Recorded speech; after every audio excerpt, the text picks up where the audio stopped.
Welcome to Wisdom for the Present, where we take ancient truth and bring it into clear, modern understanding. This episode uses AI-generated narration based on human-researched and written material. Thank you so much for having me. I'm really excited to dive into this one. Yeah, and this is a weird one, right? Because, imagine opening this 500-page ancient manuscript, and you're hoping to uncover, the profound secrets of life, statesmanship, human nature. The big stuff. Exactly, the big stuff. And instead, you find absolutely nothing but a lowercase n followed by a question mark. It's honestly kind of jarring. It really is. Today, we're exploring what I'd call the ultimate digital ghost. Yeah. Our entire source material for this deep dive, the absolute bedrock of what we're doing today, is just a single cryptic digital file. Right, and it's named Panchatantra 464.pdf, which sounds official. So official. But inside this document, there's literally no text to scroll through. There are no fables, no chapters, no historical introductions, nothing. Just a void. Yeah, just a void and a cropped image, almost microscopic in its isolation on this blank white page, displaying exactly two characters, N. It really is the absolute limit of textual minimalism. Like, when you first observe that file, it almost feels like a provocation. Oh, for sure. You're looking at an unknown variable, the N, forcibly paired with the universal symbol for interrogation. It just strips away every comfort we usually associate with reading or acquiring knowledge. There's absolutely no narrative hand-holding here. None at all. Yeah. We're looking at a demand for meaning that has been entirely severed from its context. And that is exactly what we need to wrestle with today. Because, my immediate reaction, and I'm sure the reaction of anyone listening, isn't deep philosophical awe. No, it's usually annoyance. Right. It's frustration. We are modern people, and we are completely addicted to information density. If we search for something, we expect a massive Wikipedia page. A sprawling article, a whole thread of data. Exactly. So getting hit with an incomplete, completely severed digital artifact, it just feels like a broken promise. It really does. So the mission of this deep dive is to figure out how we interact with extreme textual ambiguity. I am asking you, the listener, to sort of set aside your expectations for a linear story with a clear moral at the end. Just let go of that need for closure for a bit. Yeah, and join us in examining what happens when the information age gives us an empty room. And, to understand the weight of that empty room, we kind of have to perform an anatomical breakdown of the two characters we've actually been left with. Let's look at the N first. Okay, let's unpack that. Right, so in the history of mathematics and algebra, N is not just a letter. It represents the unspecified number, the variable. The ultimate unknown. Exactly. Historically, this concept evolved from early Arabic mathematics, where they used the word shay, which just meant thing. Wait, really? Just thing? Yeah, literally thing. They used it to represent an unknown quantity. And by the time it filtered through European scholars like René Descartes, we started using letters from the end of the alphabet. Ah, okay, so X, Y, Z, and N. Right.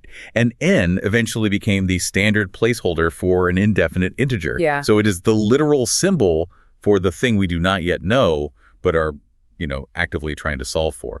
Okay, and then you have the question mark acting as this weird catalyst, because the N is just sitting there as a placeholder, but the question mark fundamentally alters its nature. It demands something from you. It does. And if I remember correctly, the question mark actually evolved from the Latin word quaestio, meaning query, right? That's right. Yeah, medieval scholars would abbreviate it as a Q over an O. And eventually that shorthand morphed into the curvy symbol and the dot we use today. Which is such a fascinating evolution. It is. Yeah. Because it becomes a visual cue that changes the inflection of our internal monologue. It signals a cognitive demand. And the semantic collision of those two histories is what makes this fragment so heavy. You have the ultimate symbol of the undefined, the N, crashing into the ultimate symbol of demand for resolution, the question mark. It's like an unstoppable force hitting an immovable object. Literally. Put them together without any surrounding text, and you create a profound paradox. It's a demand for an answer regarding a subject that hasn't even been defined. Okay, I actually need to stop you there and push back on this premise a little bit. Sure, go for it. We are sitting here talking about semantic collisions and profound paradoxes, but before we crown this as ancient wisdom, let's address the reality of digital archiving. You're thinking it's a glitch. Yes. This is a PDF file. It's almost certainly a digital glitch. We are very likely looking at an optical character recognition error. An OCR failure, yeah. Right. Like maybe a piece of dust landed on the scanner lens when an archivist was digitizing a library book and the software just hallucinated an N. That is highly probable, yes. So why are we spending an hour dissecting a broken scanner instead of reading actual philosophy? I mean, if the creator of this document had zero intention of teaching us anything, isn't this just navel-gazing? Well, that skepticism is entirely warranted. The probability of this being a mechanical error is, frankly, incredibly high. Right, so where's the wisdom? Well, we have to consider a concept from literary theory introduced by Roland Barthes in the 1960s. It's often called the death of the author. Oh, I've heard of that. Yeah, Barthes argued that a text's meaning is not determined by the author's original intention, but by the reader's interpretation. Okay, so the creator's intent doesn't actually matter. Exactly. Whether a 12th century monk intentionally left a blank page as a meditation tool, or a 2012 flatbed scanner glitched out on a speck of dust, the resulting artifact functions the exact same way once it reaches human consciousness. The artifact just becomes a mirror. Yes. The wisdom is not embedded in the pixels. The wisdom is generated by our psychological reaction to the void. So if I look at N and I feel a spike of irritation, that irritation is actually the text I'm studying. That's spot on. The fragment is basically just a diagnostic tool exposing my own need for narrative control. The lack of information forces your underlying cognitive frameworks right to the surface. Like, if you feel dismissed by it, it exposes your expectations of entitlement to knowledge. Oh, wow, that's a bit of a gut punch. It is. And if you feel curious, it highlights your cognitive flexibility. So the intent of the scanner software really doesn't matter because the void it accidentally created is functioning perfectly as a psychological test. Which brings us to why this actually matters to the person listening right now, on their commute or while they're doing the dishes. Our modern environment is just an absolute factory for N moments. Oh, absolutely. We are drowning in them. Right. We might not get corrupted PDFs every single day, but we constantly receive incomplete data that demands a reaction. A vague email from a client, for instance. Exactly. Or an ambiguous text from a friend. Or even those massive, undefined anxieties that wake you up in the middle of the night where you don't even know what the threat is. You just feel the physiological panic of the question mark. Yes. Confronting the undefined variable without immediately jumping to the worst-case scenario is a vital survival skill in an information-saturated world. And to fully grasp just how disorienting that lack of information is, we need to examine the only contextual clue that actually survived the glitch, which is the file name itself. Panchatantra 4 sesi4.pdf. Right. The weight of this document lies entirely in the dissonance between that highly specific file name and the microscopic fragment inside, because the file name promises an incredibly rich historical and cultural legacy. Let's expand on that legacy for a second, because the Panchatantra isn't just some obscure little booklet. No, not at all. It is one of the most widely translated and influential texts in human history. Originally composed in ancient India, written in Sanskrit verse and prose, it's this massive collection of interrelated animal fables. And the origin story of how it was written is fantastic, too. It is. Legend says it was commissioned by a king who had 3 very foolish, ignorant sons. He basically hired a scholar named Vishnu Sharma to teach them how to rule, how to think, and how to navigate the complex political world. Because a dry lecture just wasn't going to work on these kids. Exactly.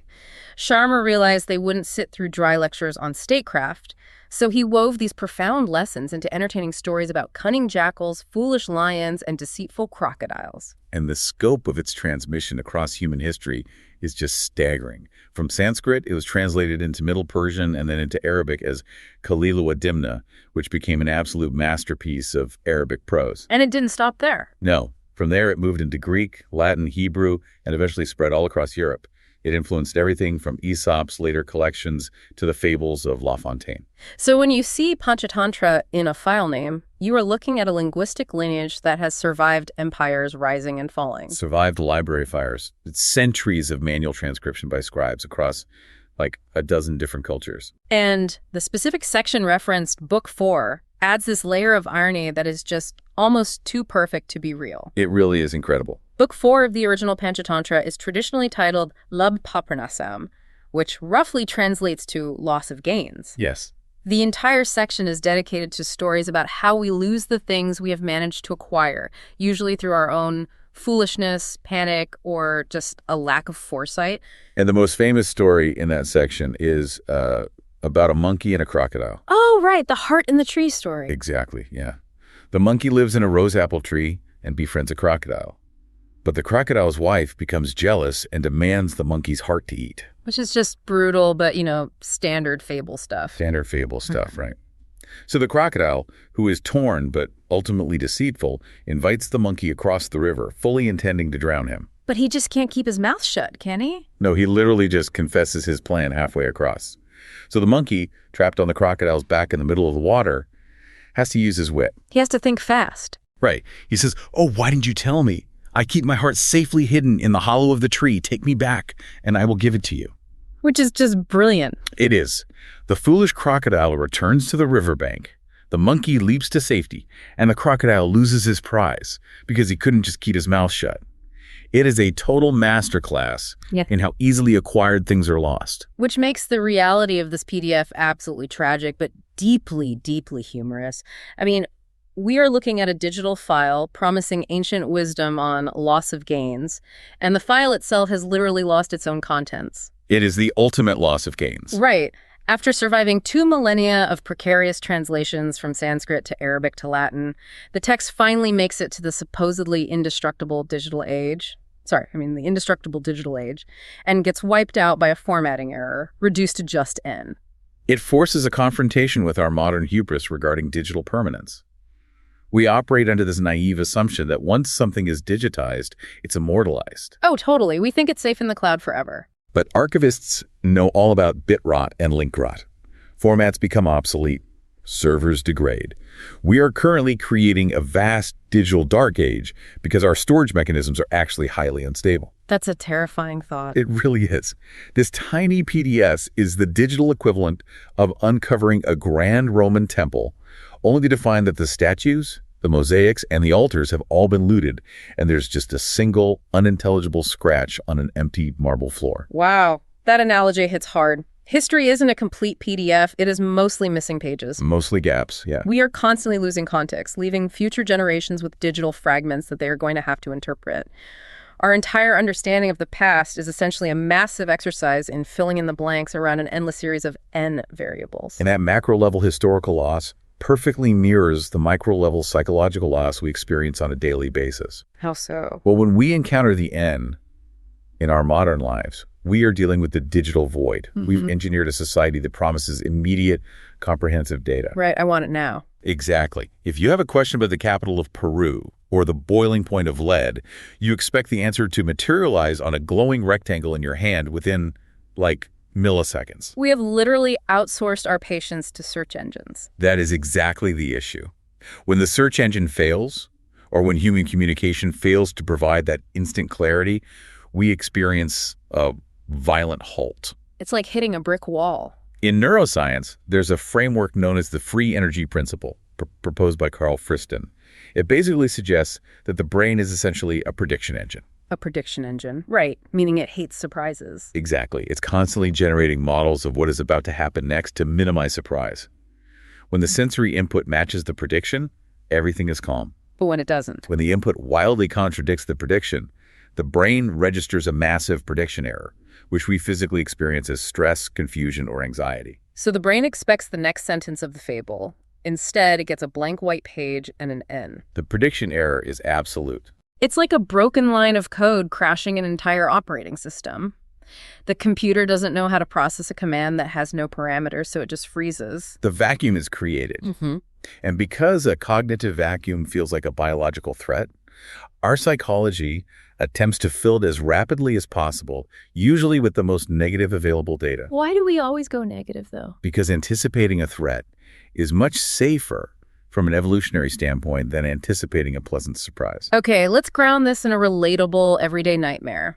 Imagine it is 4:45 p.m. on a Friday. You were packing up your bag, you're looking forward to the weekend. You're ready to relax. Right, and then your phone buzzes. It's a text message from your manager. It just says, "Can we talk on Monday morning?" Or maybe it's just, "Call me when you can." Oh, the worst. There is zero context. There is no tone of voice.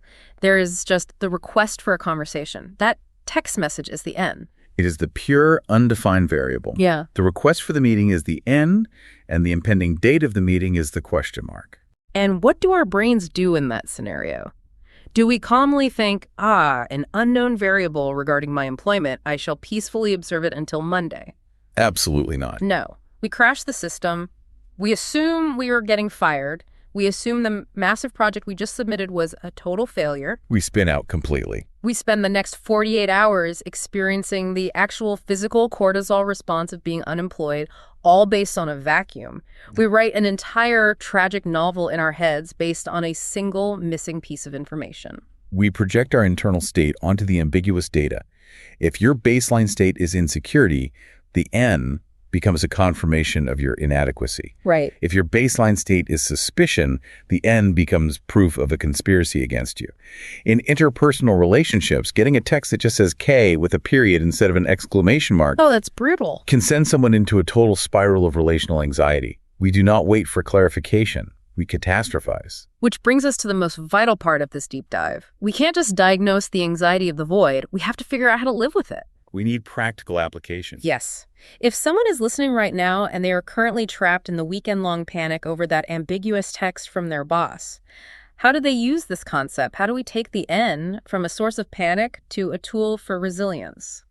We have to move from passive victimhood to active practice. This requires integrating techniques from cognitive behavioral therapy, or CBT, and ancient Stoic philosophy. Okay, I'm listening. We can call this the practice of the N. The goal is to deliberately short-circuit that prediction error we talked about earlier. When your instinct rushes to fill the void with catastrophic assumptions, you must actively deploy the question mark as a shield. Walk me through the mechanics of that. If the text says, let's talk on Monday, how do I actually apply the practice? The first step is the rigorous identification of your variable. You must isolate the N. What is the specific objective fact that you actually do not know? So, separate the facts from the fiction. Exactly. This requires stripping away the narrative you've built. In Stoicism, Epictetus famously taught in the Enchiridion that it is not events that disturb people, but their judgments about them. You have to separate the event from the judgment. So the N is simply, a conversation is scheduled for Monday, and the judgment is, I am being fired. Precisely. You define the exact limit of your knowledge. The variable is the topic of the meeting. Nothing more. Once you have isolated the N, you move to the second step, applying the question mark. Okay, how does that work? This is a process of cognitive reappraisal. Instead of making a statement of assumption like, my boss is angry, you formulate a genuine question. What are the possible topics my boss might want to discuss? You return your mind to a state of inquiry. By turning it into a question, you open up the possibility of neutral or even positive outcomes. Exactly. Like maybe the boss wants to give me a new project. Maybe they need advice on a different team. The question mark basically diffuses the singularity of the catastrophe. It breaks the catastrophic loop. But the third step is where the actual neurological rewiring happens, and it is by far the most difficult. I have a feeling I'm not going to like this step. You probably won't. You must sit with the discomfort of the unresolved question. You have isolated the N, you have applied the question mark, and now, well, you do nothing. You just let it hang there. You just let it hang there. Yeah. You do not send a frantic follow-up text trying to fish for clues.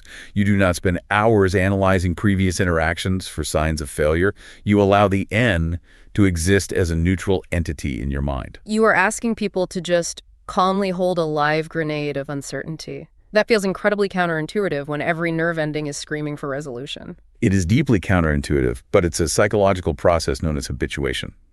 If you continually rush to resolve uncertainty by seeking reassurance, you train your brain that uncertainty is a deadly threat. Oh, I see. But if you sit with it, your nervous system eventually realizes that lacking information does not immediately equal death. The cortisol levels drop. The panic subsides. You actively build a tolerance for ambiguity. I want to issue a very specific challenge to the listener right now. Identify one ambiguous situation you are dealing with today. Everyone has at least one? Absolutely. Maybe it's a pending medical test result, a delayed package that has vital documents, or even just a weird, stilted interaction you had with a neighbor this morning. Something that's just bothering you. Right. Your brain is likely running a background process of anxiety about it right now. I want you to isolate the unknown variable, formulate it as a neutral question, and mentally label it N. That's a great exercise. Visualize that cropped microscopic image from the PDF. Let it sit there in the blank white space of your mind. Do not attempt to solve it. Just let the unknown exist without fighting it. And the reason that challenge is so physically and mentally demanding is because we are fighting against deeply entrenched biological and cognitive obstacles. We're fighting our own wiring. We really are. The primary obstacle to this kind of growth is our profound discomfort with the fragment itself. We are neurologically primed for completion. We demand the final chord of the song.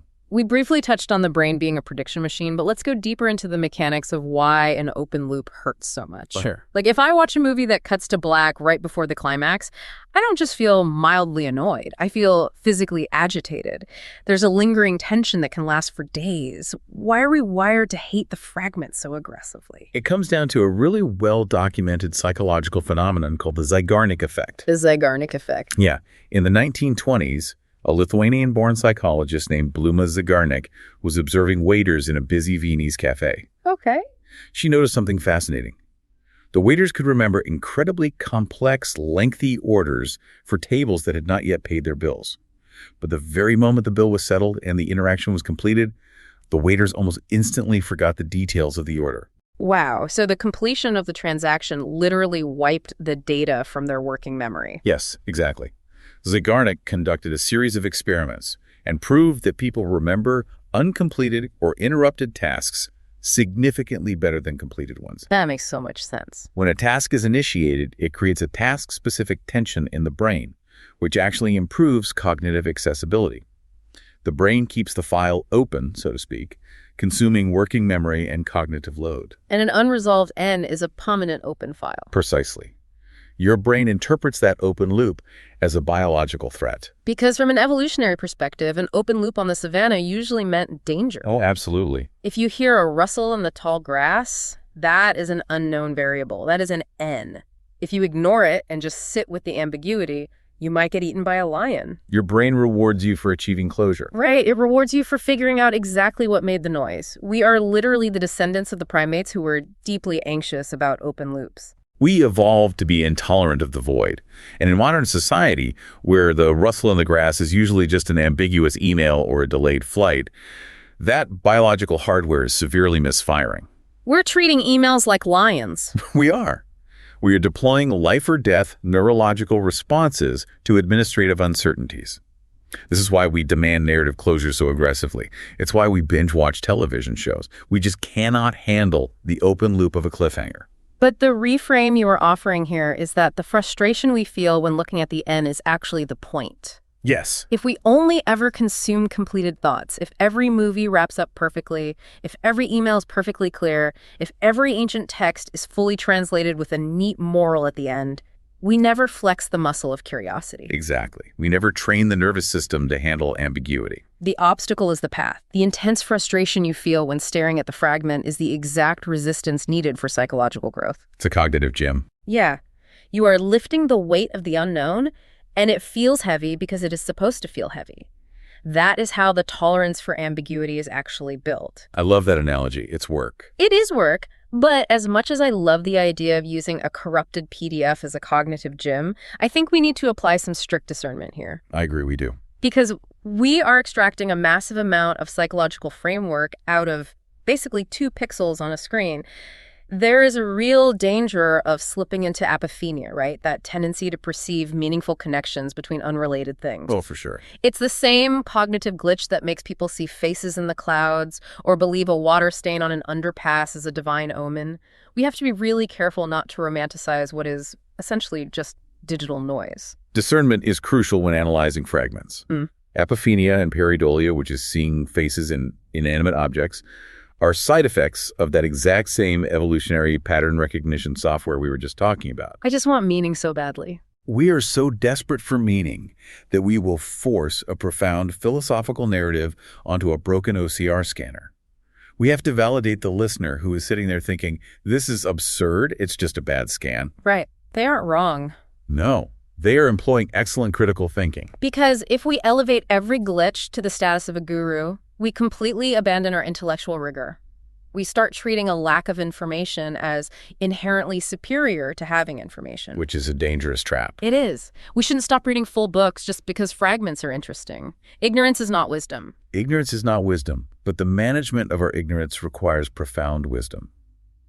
The distinction we must make is recognizing that the source itself, the file named Panchatantra 4sesi4.pdf, holds no inherent magical properties. It's not a mystical artifact. Right. No ancient mystic foresaw the internet and encoded the secret to the universe in a lowercase letter and a punctuation mark.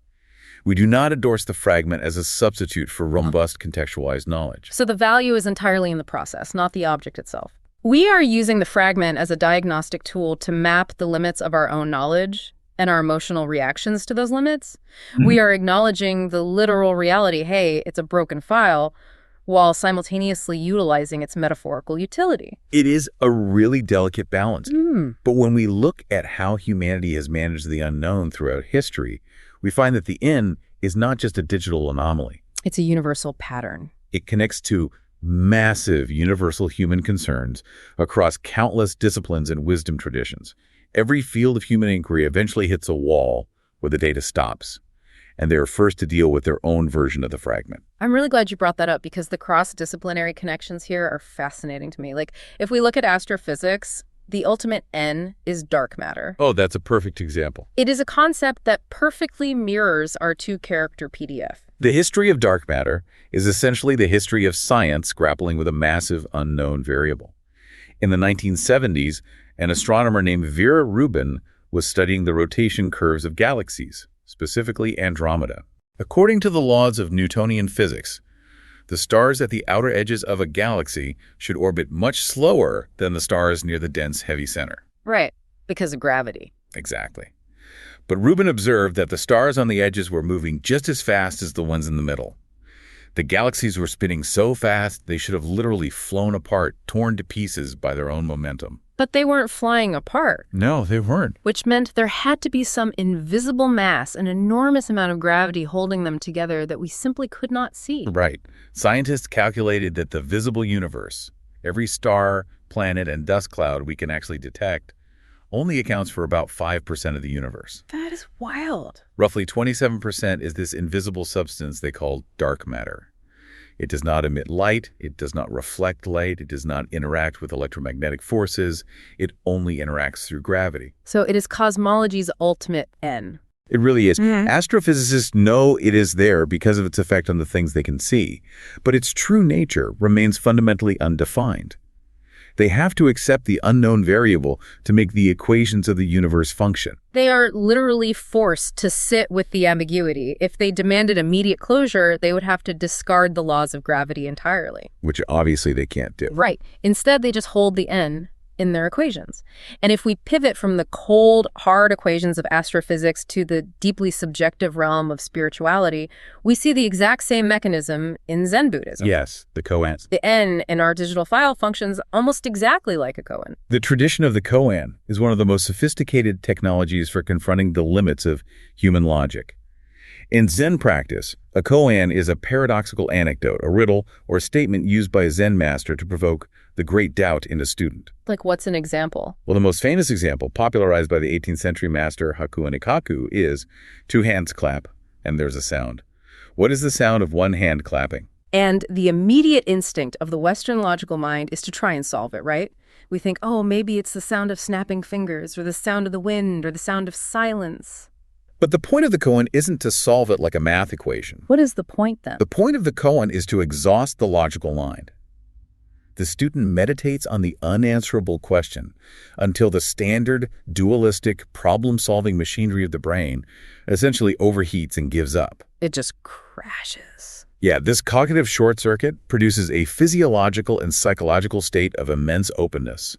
The koan demonstrates the absolute inadequacy of logical reasoning. It forces you to abandon the illusion that every aspect of reality can be categorized and mastered by human intellect. Which is exactly what this PDF does to our expectation of reading a document. It is the exact same mechanism. We approach a file named Panchatantra with the expectation of acquiring data. We expect a logical transaction. I give my attention, you give me ancient wisdom. But the file only delivers N. It completely shatters the expectation. It forces a cognitive short circuit. The poet John Keats actually articulated this exact state of mind in a letter he wrote to his brothers, George and Tom, in December 1817.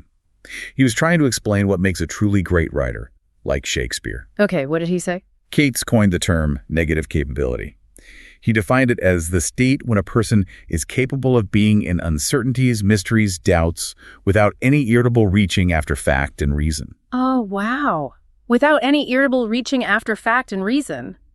That is the perfect description of the urge we feel to Google an answer or to catastrophize an ambiguous text message. We are constantly irritably reaching for the illusion of certainty. Yes. Negative capability is the artistic equivalent of sitting with the N. Keats recognized that if you demand absolute clarity and logical resolution for every single human experience, you shrink the world down to only what you can comprehend. You lock yourself out of the profound mysteries of grief, beauty, and existence. The N demands negative capability. It asks us to look at the blank page and remain open to the mystery, rather than aggressively demanding the facts. It is truly remarkable to step back and look at the territory we have covered today. It really is. We began with a tiny, likely corrupted digital crop from a file called Panchatantra 4sesi4.pdf, 2 pixels of an N, and a question mark. And by treating that fragment with serious, sustained attention, it has acted as a bridge to so many things. Vera Rubin's discovery of dark matter, the psychological machinery of working memory discovered by Bluma Zeigarnik in a Viennese cafe, the ancient Zen practice of koans, and the very structure of how we process a text message from our boss. It demonstrates that the size of the artifact does not dictate the depth of the inquiry. Sometimes the smallest, most broken fragments generate the largest, most necessary conversations. They really do. The unknown is the most universal human experience of all. We are all, whether in an observatory looking at galaxies or in a cubicle looking at our phones, just trying to solve for N. We really are. And that brings us to the end of this incredibly unique deep dive. I want to leave you, the listener, with a final thought, something to turn over in your mind as you navigate the rest of your day. Something to sit with. Exactly. The next time you find yourself desperately searching for a clear, definitive answer in a complex world, and all the universe gives you back is a blank page, silence, or a tiny, confusing fragment pause. Ask yourself, are you simply afraid of the N, or are you finally ready to explore the vast possibilities hidden inside the question mark? That's a beautiful way to look at it. That's the heart of this section. This is Wisdom for the Present, where understanding leads to clarity, and clarity shapes how we see and live. We'll see you in the next episode.